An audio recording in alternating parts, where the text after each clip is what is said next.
Spirit and soul. Your soul speaks of your inner life in relationship to your own experience, your mind, heart, will, and imagination. It also includes your thoughts, desires, passions, and dreams. But your spirit speaks of the same inner life in relationship to God, your faith, hope, love, and character. Linawa of Ifugao. Ang salitang Ifugao ay sinasabing hinango mula sa salitang Ifugu, nangangahulugang galing sa bundok, ngunit po, sinasabi din nito ay tumutukoy sa aning bigay na ibinigay sa kanila ng kanilang Diyos na si Matulangan. Matatagpuan ng mga Ifugao sa bundok ng Cordillera sa may hilagang Luzon. Ang mga Ifugao ay sumasamba sa kapaligiran at sa madaming ritual at sakripisyo. Ang sinusunod ng mga Ifugao upang mapasaya ang kanilang mga Diyos dahil naniniwala sila, ito ay maakdang na magandang pagyayari sa kanilang tribo. Ang halimbawa ng mga ritual na ito ay pag-alay ng alak at pagpatay ng mga hayop para sa mga Diyos, lalo na kapag mayroong may sakit sa kanila. Madami pang mga ritual ang kasama nito upang po mapawi lamang ang mga sakit ng tao. Cladding, the soul of the new death or the ancestral spirit. Among the Ifugaos, they believe that there are two souls in the human body, one in the eyes, and the other in the breath. Illness in the person is caused by the withdrawal of the soul from the eyes. On the other hand, death is caused by the withdrawal of the soul in the breath. Ibaloy. Afterlife is populated by ancestors, spirits, and explains animal sacrifice. Ibaloy. Afterlife is inhabited by ancestral spirits. In the spiritual world, the soul who arrives with physical treasures receives a great welcome. Among the Ibaloys, whatever they have dead loved ones, they provide the dead person with things such as cash or animals. If a dead loved one enters the spiritual world empty-handed, she or he can become an object of scorn or hate.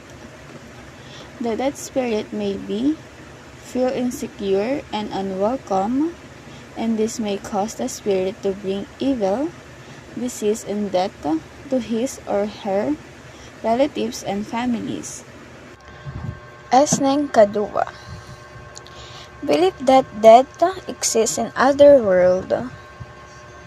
Yung mga Esneng Kadua po is naniniwala sila pag namatay yung isang tao is mag-i-exist pa yun sa ibang mundo.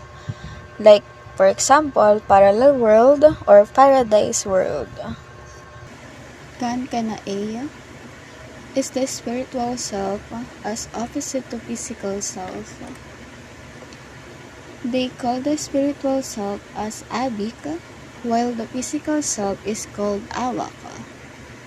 Abik ay maaari ding tumukoy sa mga bagay na walang buhay gaya ng mga mountain, trees, or river. Tagalog soul, kaluluwa. Kaluluwa can leave the body involuntarily. The kaluluwa refers more the soul of deceased. Kaluluwa refers to the soul of the deceased. Kakambal refers to the soul of living person. The kakambal may wander, travel at night, and it may experience bad encounters which will in turn cause nightmares or bangungot. Nakakambal becomes kaluluwa after that. Ilocano, Karuwa, Karkarma, Aniwas, and Araria. The first soul of the Ilocanos is called the Karuwa. Karuwa is equivalent to the Christian soul and only leave a person after death.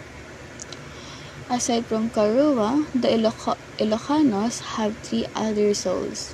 The first one, Karkarma, it is the soul that may leave the body when one is pregnant. or it can be stolen. If it failed to return to the body, the owner will become insane. If lost, a sacrificial ceremony should be done to attract karma back to the owner's body. Karma also stands for natural vigor and mind and reason. The second one, aniwas, it can leave the body during sleep and visit places familiar to the body. If one wakes up while aniwas is still visiting other places, the person may lose his or her aniwas and become insane. The last one, ariria, refers to the liberated soul of the dead, the soul who visit relatives and friends in the earth world, asking for them to pray or perform a duty that they failed to do when they were still living. Dunguan may leave the body voluntarily as when the person is asleep, according to the Visayan. Dunguan, or the soul according to the Ilocos, is not usually seen by the naked eye, although dunguan could come out of the body and take visible form of an insect or small animal like lizard. The dunguan may leave the body during sleep and travels outside. Dunguan is normally weak during baby's birth, and thus babies should be protected to avoid usog. Dunguan is revealed as willpower. A strong dunguan indicates that a person can dominate and persecute others to their way of thinking. During death, the dunguan leaves the body through the nose, eyes, and ears, and other openings in the body. The belief of Filipinos did not on soul and spirit. They also believe in the Asian healing. Through faith, healer or espiritista, albularyo, manghihila, magluluop, and magtatawas. The first one, albularyo. It refers as general practitioner and the primary defensor of healthcare. They usually came from family of healers. Ang albularyo po ay madalas natakbuhan ng mga tao, lalo na sa isang lugar, lalo na sa mga baryo na walang nakukuhang tulong mula sa gobyerno, kaugnay sa problema nila sa kalusugan. Ang iba naman ay sinasabi may abilidad talaga sa paggagamot, matapos ipamana ito ng isang kakaibang nilalang. Kadalasan ang mga albularyo ay walang formal na edukasyon. Ang kanilang mga ginagawang paggagamot ay mga namana ng paggagamot mula sa mga nakakatanda or ninuno. Dahil na rin sa pamilyar na isang albularyo sa mga ritual, sa umano'y nakaramdaman ng isang pasyente at ang paraan ng paggagamot kagaya ng dasal, bulong, orasyon at paggamit ng mga medicinal plants.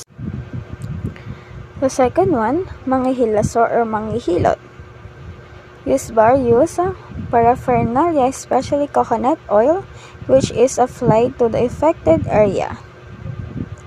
Ang manghihilot kadalasang limitado lamang ang ginagawa ng mga hilot sa mga nararamdamang sakit sa katawan na ibsan sa pamagitan ng panghihilot at masahe. Kabilang sa mga kagamitan ng isang hilot ay isang anting-anting, isang empowered na pinamana ng isang guro at mga ilang ritual para malaman ang karamdaman. Isang sinaunang teknika ng pagmamasahe ay paggamit ng simbolo ng cross, koronang tinek, rosaryo, at pagpako ng kamay at paa. Kadalasang ginagamit ng manghihilot ang langis ng nyog or yung coconut oil at mga dahon na ginagawang pantapal sa apektadong parte ng katawan. Nilalapitan ang manghihilot sa mga pilay, tapilok, nabalian at pagmamasahe. The third one, mangluluop. Will conduct a ritual called luop to diagnose the illness. Ang mangluloob ay isang espesyalista para maraman ang sanhi ng nararamdaman sa pamagitan ng ritual na luog. Kabilang sa ginagamit ng ritual ay ang kalanghuga, isang klase ng shell mula sa tubig tabang o tubig alat, asin para umano manghina ang mga supernatural spirits. Uling mula sa bao ng nyog, tingting at isang lata. Paghalu-haluin ang mga sangkap sa lata at ito ay dadasalan at resulta ay base sa itsura ng pinagsama-samang sangkap sa lata. Pagkatapos nito, papayuhan ng mangluloob ang pasyente ng nararapat niyang gawin. Pagkatapos isagawa ng ritual, dudurugin ng shell habang dinadasalan ng pasyente. Itatabon ng mga ginamit sa ritual sa ilalim ng hagdan para umano, hindi na bumalik ang mga masamang spirito sa bahay. Filipinos believe in usog, bati, or evil eye. Mga karaniwan na nakakaranas ng usog is yung mga baby, lalo na kung sobrang healthy ng mga baby na yon. Like for example, sobrang cute, sobrang taba, sobrang malusog. Pero pwede din siya maranasan ng isang adult or isang teen po.